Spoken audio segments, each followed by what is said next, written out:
Okay. Well,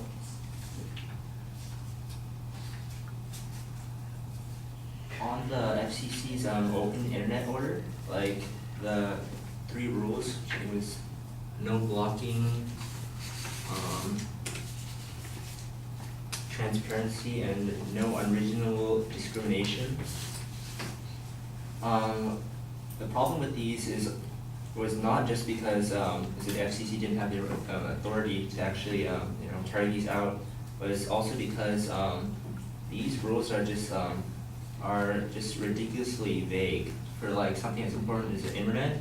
If it can be like summarized in about 3 sentences, then it practically gives the FCC some worry as sweeping authority over the entire internet.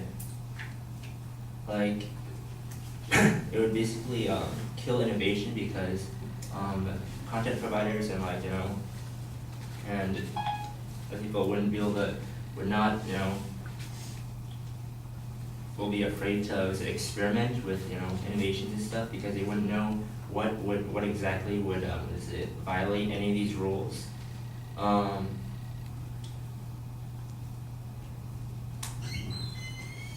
And on no blocking, the problem with that is because it comes really close to being almost like the fairness doctrine for the internet.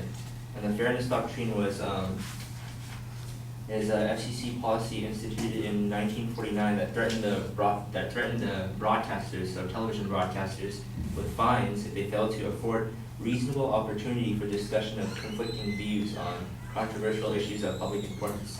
So basically, news companies were forced to basically provide the airtime for the other side, basically, like against what principles they were advocating. So it's like almost like they're forcing them to argue against their own beliefs, sort of thing.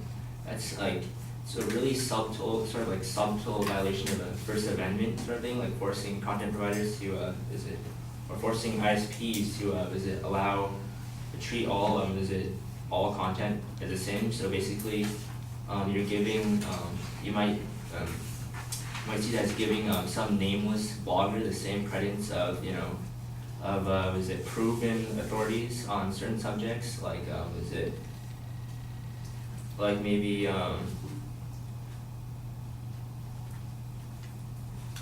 websites with more credentials than they do, and even if the bloggers are have really no authority on the subject. And also, the FCC is not really needed to prevent a monopoly over the internet because we already have antitrust laws established to deal with with that in the event of a full-on monopoly or vertical integration of ISPs and content providers.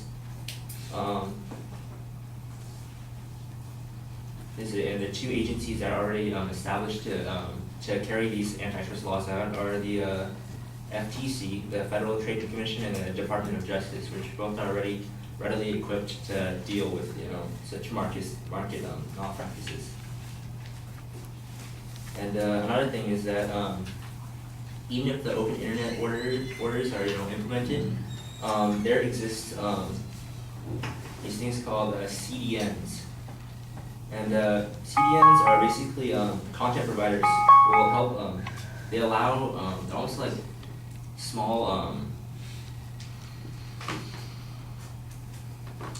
It's basically like companies that allow content providers to circumvent congestion on the internet, so they redirect content in a more efficient route. But they're not free. Like you either pay established CDN company who have CDNs, or you are a massive massive corporation who's able to afford to basically rewire your system to have CDNs built in to reroute. Basically, it basically allows them to circumvent congestion and cheat the system practically in a legal way, and that's it.